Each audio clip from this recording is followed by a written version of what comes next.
Vaishnavam Tej Asadya Sama Shamyat Brigud Vaha.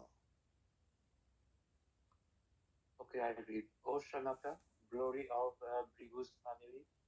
Although the supreme Brahmastra weapon released by Ashwatthama was irresistible and without check or counteraction, it was neutralized and foiled when confronted by the strength of Vishnu or Krishna. Yeah. See, this is very interesting because remember, uh, what is the verse 1427? Uh, what is it? Brahmanohi pratishtaham. What is Brahman? Brahmanohi pratishtaham. 1427. Krishna says, remember, the Brahman is the effulgence of my body. So, and he says, Brahmanohi pratishtaham. I'm beyond the Brahman. I'm para Brahman. The Brahman comes from me. So it's very simple. All effulgence comes from Krishna. What is Brahmastra? Brahmastra is an effulgence. It's a very powerful effulgence, way more powerful than atomic bombs. But again, it's coming from the Brahmastra, from from the Brahmajyoti, because Brahmajyoti is the source of all effulgence. So it's piece of cake for Krishna to withdraw it, to neutralize it, because he is the source himself.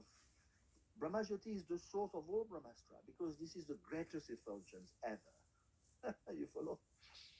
So this is Prabhu, so why is those who uses Brahmastra they have to ask permission from Lord Brahma, worshipping then say mantra that release that weapon?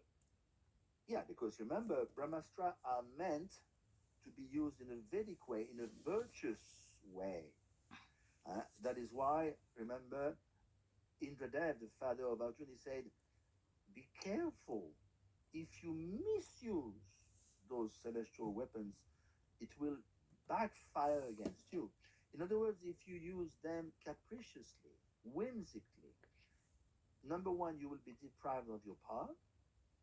Number two, it will counteract against you because you lost your credit, you lost your piety, you lost your goodness.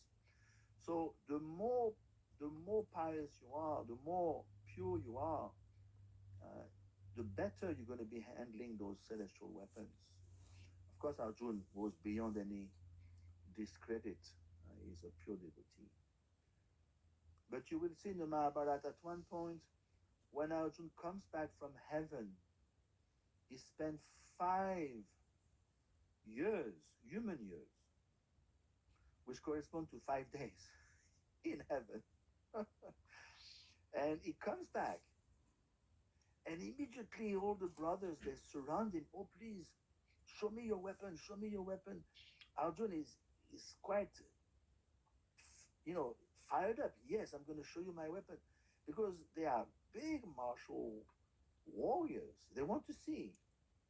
And Arjun starts to show, and he starts to, kind of lose it a little bit.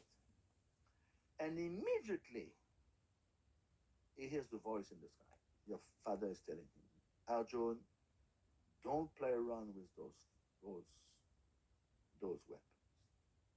They are not to be uh, used in a wishy-washy way, whimsical way. These are very powerful. Arjun was the most powerful practically the most powerful warrior in the universe in those days. He has been totally empowered by Indradev, Krishna, Shiv. So this is the point. Yes. Is there any connection to Brahmastra and Lord Brahma? Just like Pashupati is connected with Lord Shiva. Yeah. Yes. In other words, Brahmatej, Prabhupada explained in 15. Brahmatej, Brahma is there. Brahma, the son. Brahma means many things in Sanskrit. Brahma means Vedic knowledge. So again, more you are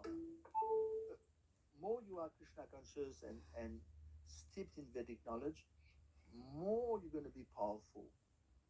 And more responsibilities you have to. Exactly. In your respective capacity, if you are Kshatriya, you're going to be endowed with immense power. But that's according to your piety of your Krishna consciousness degree. If you, the less you become Krishna conscious, the more you're going to lose all these powers. And in the same way, in terms of Dharma, look at Maharaji Yudhishthira, the level of his Dharma. He has never been deprived of his wisdom, of his tej. Brahmatej means your effulgence. A real Brahmin is effulgent. It's called Oja or Tej. You have seen those great Brahmins there. Even in India, you see they're very effulgent. Kanaya Krishna Prabhu, I mean, is my guru. Shastra Guru is very effulgent because he's very powerful. Even when he played the dice game and he loses absolutely everything, he was Sorry? being, even when Maharaj Yudhishthir he lost absolutely everything. Yeah. The dice game, everybody Yeah. forgive him. I don't know. Yes, because even Draupadi, they are fiery. She's a fiery lady. Being is very. They sometimes they criticize. You will see. Sometimes when they were exiled, sometimes they lose it, and even Draupadi loses it. She said, "How can you be so this? How can you be so passive? We are in the forest like gundas. We have to hide." And Beam corroborates it. Yes, let's take up the weapon and fight those rascals. Sometimes Draupadi and Beam they lose it, even while during the exile. And immediately Maharaj Yudhishthira is Mahamelo. He does never lose his cool. Then again he starts preaching, and practically everyone after 10 minutes keep quiet because he has such command of Dharma. Yeah, but he loses in the dice game. Yes, true. And because of that, they were 12. Yeah, but you have to understand it's all orchestrated by Krishna. These are parshadas. Yeah. They are on the level of Sneha Prem, Vatsalya. I mean Sakya Prem, Sneha. They are parshadas. So it was meant to happen.